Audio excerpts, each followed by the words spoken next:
Muy bien, ahí voy, ahí voy, ahí voy. Esta presentación es más pequeña, tiene menos diapositivas. Les hago recordar, jóvenes, que si tienen alguna pregunta, me escriben al correo, por favor, ¿sí?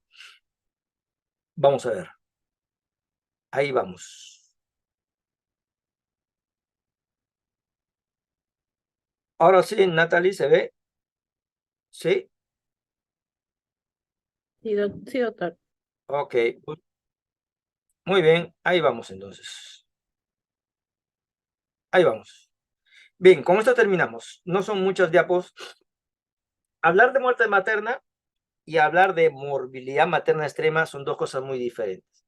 En la otra analizamos a aquella mujer que se murió. Muchas veces la familia no nos da la cara. El marido, esposo, pareja, conviviente, como le quieran llamar, cree que debemos haber cometido muchos errores y que por eso se murió, porque generalmente la comunidad, la familia no acepta sus errores. Entonces, no nos va a dar la oportunidad de hablar con ellos. Pero la morbilidad materna extrema viene a ser aquella paciente grave que no se muere, aquella paciente grave que la salvamos. Entonces, esta paciente, a diferencia de la anterior no tenemos la oportunidad de hablar con el viudo. El viudo no nos va a dar la cara, el viudo está molesto y muchas veces podría tener razón. En el caso de la morbilidad materna extrema, es aquella paciente grave, grave, grave, que no murió. Y ahí nos da la oportunidad de hablar hasta con ella misma, ¿no? Y ella misma nos cuenta muchas cosas. Es muy interesante. Bien, vamos a ver qué cosa es la morbilidad materna extrema, ¿sí? Esto es, ¿no? Es una complicación grave que ocurre durante el embarazo, durante el parto, durante el puerperio, que va a poner en riesgo la vida de la mujer y que va a requerir de una atención inmediata para evitar, por supuesto, la muerte de esta mujer, ¿no? De esta gestante, de esta madre, de esta puérpera. ¿Cuáles son los sinónimos? Se le llama también morbilidad obstétrica severa, morbilidad materna severa aguda, morbilidad materna extremadamente grave, complicación que amenaza la vida, near miss, si quieren ustedes en inglés, cerca de perderte, cerca de fracasar, cerca de extrañarte, así también podríamos traducirlo, la casi muerta, o hablando criollamente, la salvada por un pelo, ¿no? La que estuvo a punto de morir y no se murió. Ella es la paciente grave que no se muere. Bien, nosotros tenemos en la parte izquierda, en verde, un verde bien encendido, las gestantes que no tienen complicaciones y que felizmente son la gran mayoría. Luego tenemos aquellas que sin condiciones que amenazan la vida y otras con condiciones que potencialmente van a amenazar su vida. Y tenemos nosotros a la derecha, en rojo, aquella que va a amenazar seriamente su vida y a cual se le llama la morbilidad materna extrema, esta que está acá, de esta paciente vamos a hablar. Y por supuesto, la que deja de ser morbilidad materna extrema y se empeora es aquella que se muere, ¿no? Bien, esta es la definición, abajo está la fuente. Deben ustedes saber de que esta morbilidad materna extrema está en nuestras leyes, ¿sí? Notificación y vigilancia y el monitoreo y seguimiento. Y estas son las normas que debemos de cumplir. Ahí están las normas. Abajo a la izquierda está lo que ciertas situaciones de OPS que nos advierten. Y por supuesto nos habla de recomendaciones para establecer este sistema. Bien, ¿cómo identifico casos? ¿Cómo llego a identificar los casos de morbilidad materna extrema? De la siguiente manera. Uno, aquellos casos relacionados con signos y síntomas de enfermedad específica. Si yo tengo una paciente con eclampsia, es decir, una preeclántica que me convulsiona, o tengo una paciente con shock séptico o shock hipovolémico, ya per se esa paciente, solamente por tener cualquiera de ellos, ya es una morbilidad materna extrema. Cualquiera de ellos, solamente uno ya es morbilidad materna extrema. Si yo tengo una paciente que tiene una falla o una disfunción orgánica, cardíaca, vascular, renal, hepática, metabólica, cerebral, respiratoria, o de coagulación, solamente una de ellas y pasa a ser una morbilidad materna extrema. Si yo tengo una paciente relacionado al manejo instaurado, es decir, tengo una paciente grave, que en el interín de su manejo yo la ingreso a UCI, ya es una morbilidad materna extrema. Cualquier intervención quirúrgica, cualquier operación que se realice post cesárea o post aborto, una laparotomía exploratoria, una histerectomía, una paciente a quien por un ACV, producto de una preeclampsia, tenga que hacerle el neurocirujano una craniotomía, por ejemplo. Cualquier intervención quirúrgica que no sea ni legrado, ni AMEU, ni cesárea. Y alguna paciente que requiera transfusión de 3 o más unidades de sangre tras un evento agudo. ¿Sí? Eso, cualquiera de estas causas, va a ser morbilidad materna extrema. ¿Por qué es importante? Porque vamos a analizar a la gestante que ha sobrevivido, aquella que, como digo, hemos salvado. Bien, es bastante interesante, como les decía inicialmente, identificar estos casos porque emerge como un complemento bastante interesante para poder investigar qué hicimos bien para seguir haciéndolo y para mejorarlo. ¿Qué hicimos bien con esta paciente? Que la salvamos y evitamos que se muera. ¿Cuáles son los criterios de inclusión? Y esto va dedicado, por supuesto, al médico general, va dedicado a la gente que trabaja o va a trabajar en periferia, porque muchas veces el que trabaja en periferia se queja de que cómo puede diagnosticar tal o cual cosa si no tengo cómo evaluar el pH, no tengo cómo evaluar la creatinina, cómo evalúo el lactato. Entonces, eso que está en medio, nos vamos a dar cuenta que todo lo que está a la izquierda, todo lo que está a la izquierda, ¿sí? Acá,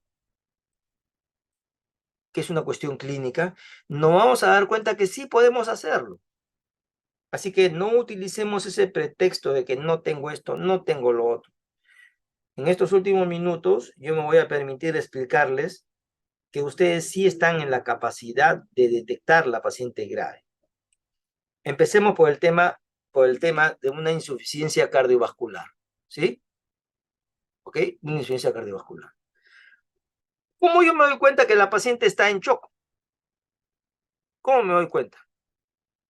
Clínicamente, insuficiencia circulatoria periférica aguda, debido a un tema de deficiencia en la regulación circulatoria, básicamente traduciendo en 2 palabras, esta es una hipoperfusión tisular. ¿Cómo me doy cuenta?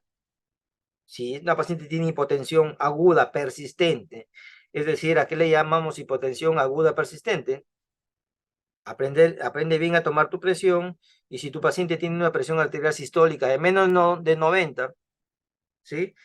Por más de 60 minutos, con un pulso de mayor o igual de 120, esa paciente está con una hipotensión aguda resistente, está con una hipoperfusión tisular. ¿Estoy preparado para diagnosticar un paro cardíaco? ¿Cómo no?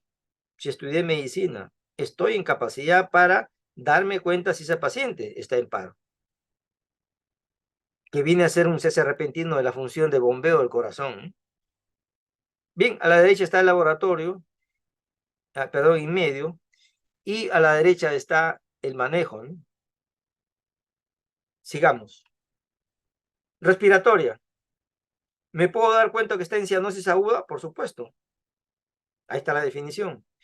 ¿Puedo darme cuenta que la paciente está con una respiración jadeante, con un patrón patológico. Aquí están las definiciones.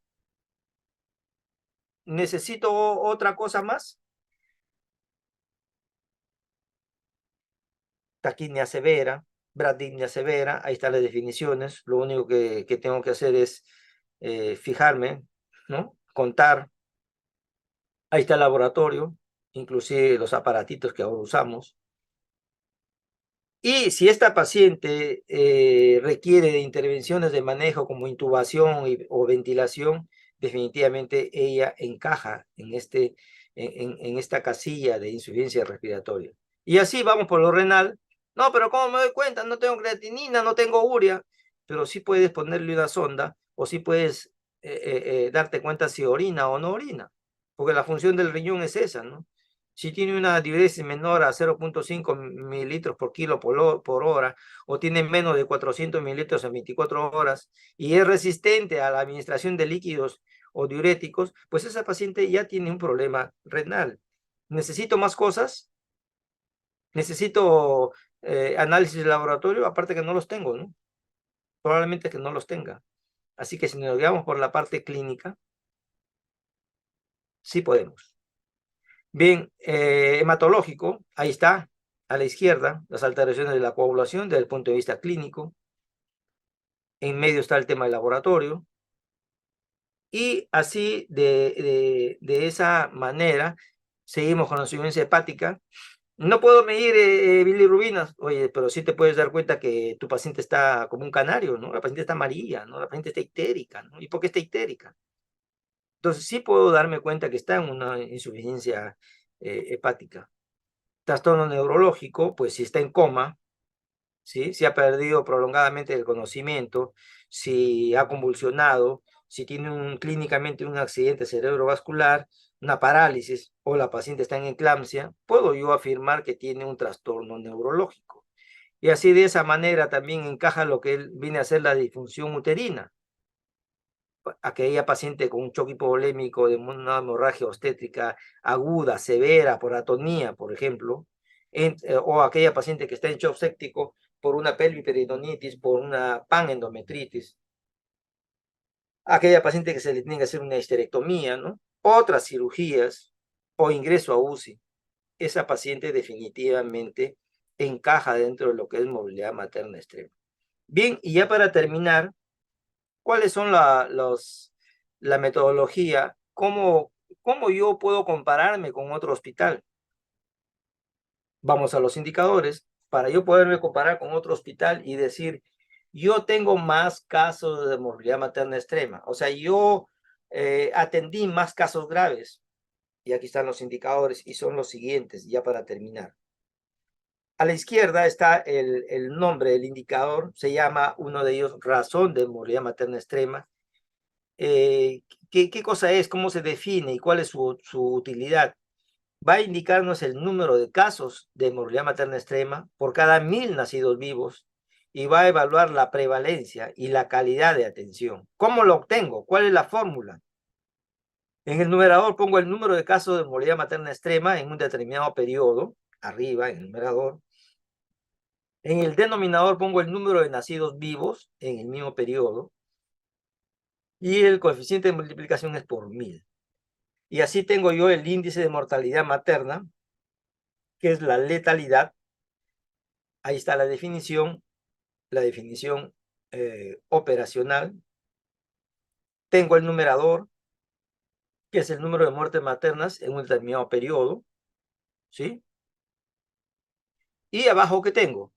El número de muertes maternas más el número de morbilidad materna extrema en el mismo periodo y lo multiplico por 100. Relación de morbilidad materna extrema sobre muerte materna va a reflejar el número de casos de morbilidad materna extrema por cada muerte materna.